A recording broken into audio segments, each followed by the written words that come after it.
நிறைய பேர் பார்த்தீங்கன்னா, என்ட்ரி இங்க வந்தா எடுக்கலாம், இங்க வந்தா எடுக்கலாம்னு சொல்லி வெயிட் பண்ணிக்கிட்டே இருப்பாங்க. மார்க்கெட் பார்த்தீங்கன்னா, மேல போய்க்கிட்டே இருக்கும்.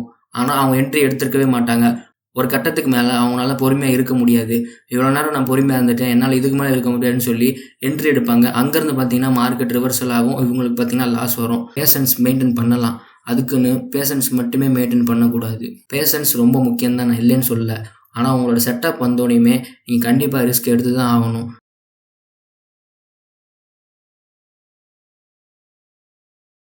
ஹலோ கைஸ், இந்த வீடியோவில் எதை பற்றி பார்க்க போகிறோன்னு பார்த்தீங்கன்னா, மார்க்கெட்டில் பேஷன்ஸ் ரொம்பவே முக்கியம்னு சொல்லுவாங்க. ஆனால் நிறைய ட்ரேடர்ஸ் என்ன பண்ணுறாங்கன்னா, பேஷன்ஸை மட்டும்தான் பார்க்குறாங்க. ஒரு பழமொழி ஒன்று சொல்லுவாங்க, நீங்கள் கேள்விப்பட்டிருப்பீங்க, அளவுக்கு மீறினால் அமிர்தமும் நஞ்சுன்னு சொல்லி. ஸோ அதே தான், பேஷன்ஸும் ஒரு அளவுக்கு தான் இருக்கணும். மார்க்கெட்டில் எல்லாமே ஒரு அளவுக்கு தான் இருக்கணும். டிசிப்ளினாக இருந்தாலும் ஒரு அளவு தான், பேஷன்ஸாக இருந்தாலும் ஒரு அளவு தான், ரிஸ்க் மேனேஜ்மெண்ட்டாக இருந்தாலும் ஒரு அளவு தான் மெயின்டைன் பண்ணணும். எல்லாமே ஒரு அளவு தான். அளவுக்கு மீறி எதுவுமே பண்ணக்கூடாது. ஸோ அதே தான், பேஷன்ஸ் பார்த்தீங்கன்னா நிறைய ட்ரேடர்ஸ் மெயின்டைன் பண்ணுவாங்க. அது நல்ல விஷயம் தான், நான் இல்லைன்னு சொல்லலை. ஆனால் பேஷன்ஸ் மட்டுமே தான் மெயின்டைன் பண்ணிட்டு இருப்பாங்க எப்பயுமே. நிறைய பேர் லாஸ் பண்ணுறதுக்கு இது ஒரு ஒன் ஆஃப் த மெயின் ரீசனாக இருக்குது. நம்ம எல்லாருமே கேள்விப்பட்டிருப்போம், ஃபோமோ, கிரீடு அப்படின்னு சொல்லி. இது எல்லாத்துக்குமே எங்கேருந்து ஆரம்பிக்குதுன்னா, இந்த பேஷன்ஸுங்கிற இடத்துல இருந்து தான் இதெல்லாம் ஆரம்பிக்குது. நிறைய பேர் பார்த்தீங்கன்னா, என்ட்ரி இங்கே வந்தால் எடுக்கலாம், இங்கே வந்தால் எடுக்கலாம்னு சொல்லி வெயிட் பண்ணிக்கிட்டே இருப்பாங்க. மார்க்கெட் பார்த்தீங்கன்னா மேலே போய்க்கிட்டே இருக்கும். ஆனால் அவங்க என்ட்ரி எடுத்திருக்கவே மாட்டாங்க. ஒரு கட்டத்துக்கு மேலே அவங்களால பொறுமையாக இருக்க முடியாது. இவ்வளோ நேரம் நான் பொறுமையாக இருந்துட்டேன், என்னால் இதுக்கு மேலே இருக்க முடியாதுன்னு சொல்லி என்ட்ரி எடுப்பாங்க. அங்கேருந்து பார்த்தீங்கன்னா மார்க்கெட் ரிவர்சல் ஆகும். இவங்களுக்கு பார்த்தீங்கன்னா லாஸ் வரும். ஸோ இந்த வீடியோவில் இதை பற்றி தான் நம்ம கிளியராக பார்க்க போகிறோம். அண்ட் இதை எப்படி ஓவர் கம் பண்ணலான்னு சொல்லி தான் பார்க்க போகிறோம். ஆல்ரெடி பார்த்தீங்கன்னா ட்ரேடிங் சைக்காலஜி 4 பார்ட் போட்டிருக்கோம். அதோட பிளேலிஸ்ட் லிங்க் பார்த்தீங்கன்னா டிஸ்கிரிப்ஷனில் இருக்குது. மறக்காமல் அதை வாட்ச் பண்ணிவிட்டு வாங்க. அதுக்கு முன்னாடி சேனலை சப்ஸ்கிரைப் பண்ணிவிட்டு பாருங்கள், லைக் பண்ணிவிட்டு பாருங்கள், அண்ட் கமெண்ட் பண்ணிவிட்டு பாருங்கள். இப்போ அவங்க வீடியோக்குள்ளே போகலாம். ஓகே, ஃபர்ஸ்ட் ஆஃப் ஆல் ஃபோமோனா என்னன்னு சொல்லிடுறேன். ஃபோமோனா ஃபியர் ஆஃப் மிஸ்ஸிங் அவுட். ஒரு ட்ரேடை நம்ம பார்த்தீங்கன்னா மிஸ் பண்ணிடுவோமோன்னு சொல்லிட்டு உடனே பார்த்தீங்கன்னா என்ட்ரி எடுத்துருவாங்க. இதுதான் பார்த்தீங்கன்னா ஃபோமோ. இதை பற்றி நம்ம அடுத்து வரப்போகிற வீடியோலலாம் நம்ம கிளியராக பார்ப்போம். இப்போ ஜஸ்ட்டு உங்களுக்கு இதை பற்றி லைட்டாக மட்டும் எக்ஸ்பிளைன் பண்ணிடுறேன், புரியணுங்கிறதுக்காண்டி. ஏன்னா நிறைய பேருக்கு தெரியாமல் இருக்கும், அதுக்காக தான் இதை நான் எக்ஸ்பிளைன் பண்ணுறேன் சின்னதாக.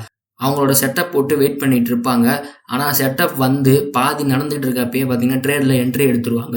ஆக்சுவலாக ஒரு செட்டப்னா என்ன, வரணும் மார்க்கெட்டு, அந்த இடத்துல ரீடெஸ்ட் எடுக்கணும், ரிஜெக்ஷன் நடக்கணும், இதெல்லாம் நடந்தால் தான் அது ஒரு ப்ராப்பரான செட்டப்பாக இருக்கும். ஆனால் அவங்க அந்த செட்டப்க்கான இடத்துக்கு வந்தோன்னுமே ரீடெஸ்ட் பார்க்க மாட்டாங்க, ரிஜெக்ஷன் எதுவுமே பார்க்க மாட்டாங்க, என்ட்ரிக்கு போயிடுவாங்க. ஏன்னா அந்த ட்ரேடு என் செட்டப் படி வந்துருச்சு, ஒருவேளை மிஸ் ஆயிடுச்சுன்னா என்னால் அதை ஏற்றுக்க முடியாதுன்னு சொல்லிட்டு உடனே என்ட்ரி எடுத்துருவாங்க. அது பார்த்தீங்கன்னா ரீடெஸ்ட் எடுக்காமல், ரிஜெக்ஷன் ஆகாமல் பார்த்தீங்கன்னா பிரேக் அவுட் ஆகிட்டு போயிடும். இவங்களுக்கு பார்த்தீங்கன்னா ஸ்டாப் லாஸ் ஹிட் ஆயிரும்.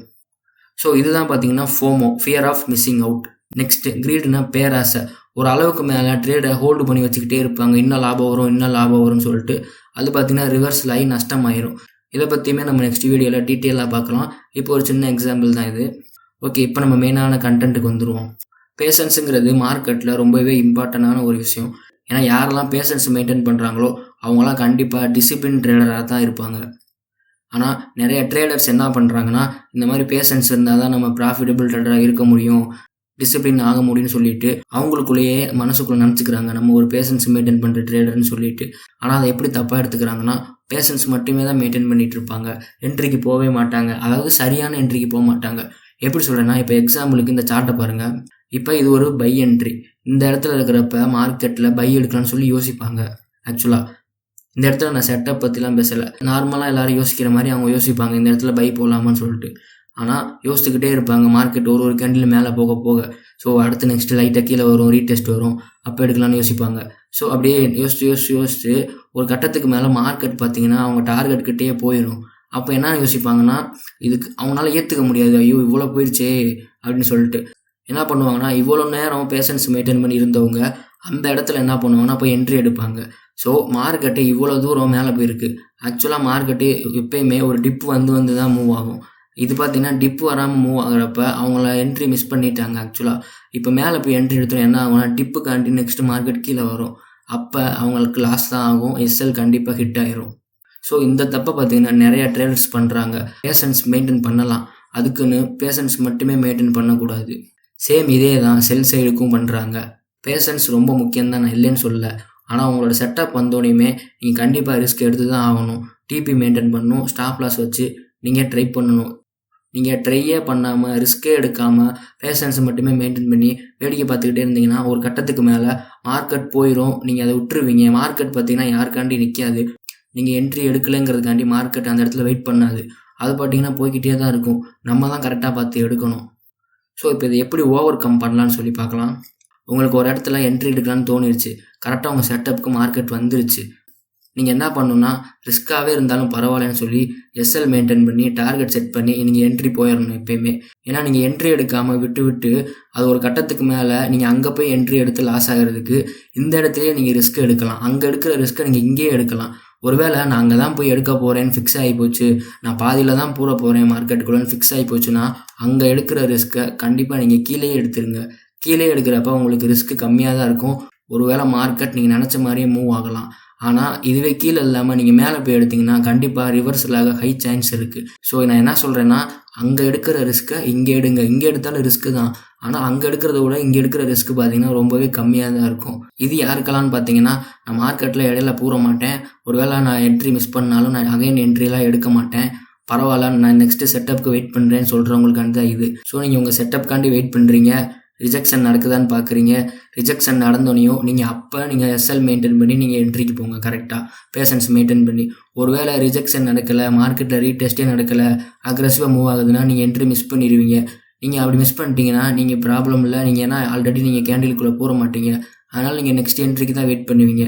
ஸோ அதனால் உங்களுக்கு ப்ராப்ளம் கிடையாது. நீங்கள் இடையில போட மாட்டீங்கிறதுக்காண்டி நீங்கள் நெக்ஸ்ட் என்ட்ரி கூட வெயிட் பண்ணலாம். ஃபஸ்ட்டு சொன்னது யாருக்குன்னு பார்த்தீங்கன்னா, என்னால் வெயிட் பண்ண முடியாது, ஒருவேளை நான் வெயிட் பண்ணாலும் மார்க்கெட் மேலே போகிறத என்னால் பார்த்துக்கிட்டு இருக்க முடியாது, நான் கேண்டிலுக்குள்ளே பூந்துருவேன், எப்படியாச்சும் மேலே போயாச்சும் நான் என்ட்ரி எடுத்துருவேன் அப்படின்னு சொல்கிறவங்களுக்காண்டி தான் அது. ஏன்னா நீங்கள் அப்படி பண்ணுறதுக்கு நீங்கள் ஸ்டார்டிங்கே என்ட்ரி எடுத்துகிட்டு ரிஸ்க் எடுத்துகிட்டு போகலாம். அது உங்களுக்கு ப்ராஃபிட்னாச்சும் தரும். ஓகே கைஸ், இப்போ நம்ம ஒரு கன்க்ளூஷனுக்கு வந்துடலாம்.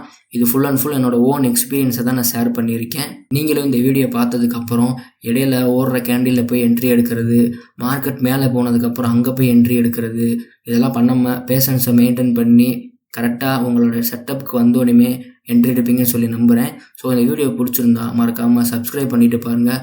இன்னொரு நல்ல வீடியோவில் உங்களை வந்து பார்க்குறேன். Bye guys, happy trading.